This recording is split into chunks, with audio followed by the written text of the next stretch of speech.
Avertissement. Cette vidéo est destinée à un public averti. Ok, non, pour de vrai, c'est juste pour vous dire que cette vidéo-là a été tournée quand j'étais chez Alicia. Ok, salut tout le monde, bienvenue aujourd'hui pour une vidéo pour encore une fois une histoire d'horreur parce qu'il y a plusieurs personnes qui ont aimé mes histoires paranormales d'horreur. Excusez, il y a encore quelqu'un qui me colle. Ok, aujourd'hui on se retrouve pour une vidéo avec une histoire paranormale qui semble vraie. J'ai trouvé cette histoire-là d'un livre, d'un témoignage qui semblerait vrai. Vous le savez déjà, il y a des phénomènes dans la vie surnaturels inimaginables. C'est fou à quel point qu'on peut se dire dans la vie qu'il y a eu plusieurs phénomènes paranormaux sans explication. Il existe plusieurs lieux hantés au Québec selon plusieurs témoignages, mais le château Frontenac fait partie d'un endroit selon plusieurs experts le plus hanté au Québec. Pour le monde qui ne savent pas c'est quoi le château Frontenac, c'est un château qui est quand même très vieux, un château d'époque. On rentre là-dedans, on se carré dans le Titanic. Mais c'est justement le fait que ce château, ça fait depuis tellement des années qu'il existe. Il existe plusieurs témoignages paranormaux suite à ce château. C'est parti.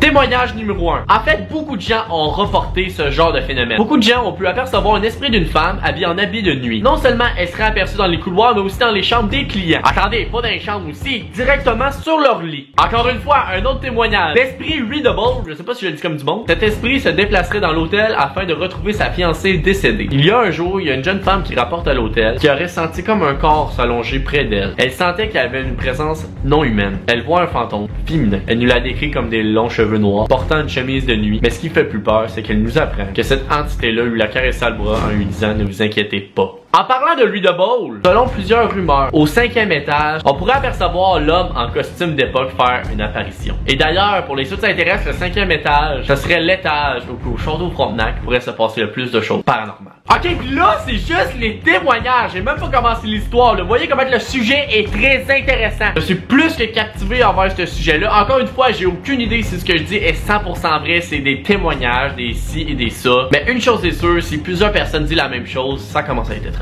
En étant très fan du château Frontenac, même moi prochainement, j'aimerais avoir la chance sur ma chaîne de faire une vidéo que je vais rendre visite le château Frontenac, que je passe une nuit dans le château, qu'avec tout mon équipement paranormal, vérifier si elle est bel et bien hantée avec vous. Faites-moi les savoir si vous voulez une vidéo de ce genre-là dans les commentaires sur le château Frontenac. C'est parti l'histoire, merci! Vous le savez déjà, il y a beaucoup d'histoires qui circulent sur les apparitions et le château. Mais cette histoire-là et témoignage a vraiment eu toute mon attention. René est électricien. En 1993, on fait appel à ses services pour la construction de nouvelles aires, de nouveaux chemins pour le château Frontenac. Là, pour le monde ne comprenne pas air, là, parce que moi je comprenais pas, je suis pas vite. Là. Il nous explique déjà en étant fan du château Frontenac que ça lui fait plaisir de faire ça. Là. Première journée de construction, il est très heureux d'arriver là-bas. Mais les journées passent, il nous apprend également que les journées sont très longues, mais au moins sa motivation pour le château est présente et il le garde vraiment de bonne humeur. C'est là que quelques jours passent, il décide un matin de se réveiller plus tôt. Il commençait son travail même plus tôt. Il commence donc à 7h30 à connecter des réseaux électriques à des panneaux de contrôle. Cependant, comparé à toutes ses autres journées de travail, cette journée-là était bien différente de les autres. Jamais que René aurait jamais pensé vivre ça à ce moment-là. Il nous apprend qu'il a l'impression d'être observé. Hésité dans son travail, il décide de regarder par lui-même puis il remarque qu'il est bel et bien seul dans son heure de travail. Il reste concentré et décide donc de poursuivre son travail. Parce que je sais pas si vous le savez, mais quand vous êtes électricien, une moindre erreur pour mener à un choc électrique. Faut que tu fasses attention. C'est là que René entend un homme chanter, une sorte de cantine. Le chant se poursuit donc, mais quand même à une bonne distance. René regarde encore une fois autour de lui, mais il réalise qu'il est bel et bien seul encore une fois dans son espace de travail. Il commence à demander s'il entend même la voix d'un homme. Et c'est là qu'il réalise que s'il entend la voix d'un homme, c'est pas normal parce qu'il est censé d'être tout seul en ce moment sur le chantier. René décide donc de se mettre à sa recherche parce que c'est dangereux. Il mène une recherche à l'aide d'une voix qui semble selon lui d'un homme. C'est là qu'il fait le tour de plusieurs pièces, de plusieurs endroits, mais il entend de moins en moins la cantine. Puis c'est là,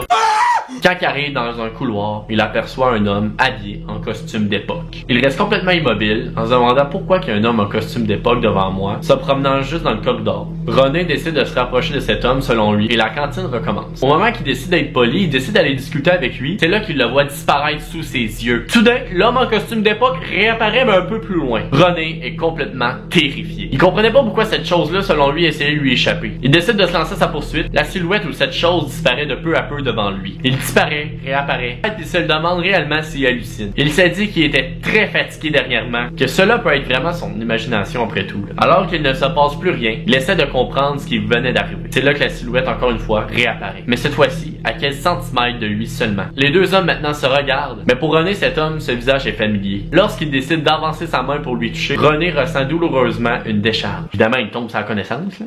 Pas t'avais compris là, mais c'est pas normal. Lorsqu'il reprend ses esprits, il nous apprend que l'homme qu'il avait perçu en costume d'époque a complètement disparu. Il commence à réaliser que peut-être c'était un fantôme. Il quitte le chantier, rejoint les autres membres de son équipe et il va demander s'ils ont vu une personne entrer ou sortir. Ses collègues répondent non. Ses collègues remarquent aussi que René dégage beaucoup de signes de fatigue. Il décide donc de garder le silence, d'expliquer rien du tout à ses membres d'équipe, mais il reste quand même curieux de la blessure causée par la décharge. Et c'est là qu'il décide de quitter l'endroit. Il va chez lui comme d'habitude, qu'il remarque quelque chose d'étrange. Il aperçoit un livre qu'il possédait déjà sur le château Frontenac. Au centre de la page illustrée, il reconnaît une silhouette. La silhouette ou l'homme qu'il avait aperçu. La silhouette ou l'homme qu'il croyait aperçu est bien Louis de Beaune. C'est là qu'il se demande s'il a vraiment vu le fantôme du château que tout le monde raconte. Le fantôme qui se promènerait dans les couloirs du château pour espérer de retrouver sa fiancée morte. Il décide de mener sa propre théorie de tout ce qui s'était passé. Il l'aurait sûrement imaginé causé par sa grande fatigue, suite à plusieurs journées de travail de la semaine dernière. Wouh! Toute une vidéo d'horreur, hein? Paranormal, toute une histoire pareille, hein? Et vous-même, vous avez déjà entendu une histoire paranormale du château Frontenac, ou même vous l'avez vécu, je vous invite à le dire dans les commentaires, ou si juste vous avez aimé cette histoire-là, faites-moi les savoir. Évidemment, n'oubliez pas, vous pouvez vous abonner à ma chaîne YouTube, vraiment important, ça m'encourage beaucoup. D'activer la petite cloche aussi pour recevoir toutes les notifications. Un autre affaire aussi, si vous aimez ce genre de vidéo-là, vous voulez voir plus de vidéos de ce style-là, ou juste plus de vlogs mieux montés, ou genre plus de vidéos sur cette chaîne, hein? Je sais pas si vous comprenez, alors mon gris de chat. En fait, si vous voulez vraiment m'encourager avec ma passion des vidéos, il existe un programme qui s'appelle Utip. Utip, c'est quoi? Vous avez le choix de regarder une pub complètement gratuit, ou vous pouvez donner un don directement. Vous avez deux choix. Si jamais ça vous intéresse, le lien est dans ma description de la vidéo. Vous cliquez dessus directement. Vous pouvez m'encourager si vous voulez. Je vous rappelle que c'est uniquement pour du matériel vidéo, pour m'encourager avec ma passion des vidéos, de matériel que j'ai besoin pour mes expériences paranormales, pour plus de vlogs, plus de meilleur contenu en fait en retour. C'est vraiment pour m'aider à faire du meilleur contenu first et avoir du meilleur matériel. Fait que si vous aimez ce que je fais dans la vie, puis pour vous c'est rien de m'encourager et vous pouvez vous le permettre, ben vous avez à le faire, hein. Fait que sur ça, j'espère que vous avez apprécié cette vidéo là. Paranormal. Ciao.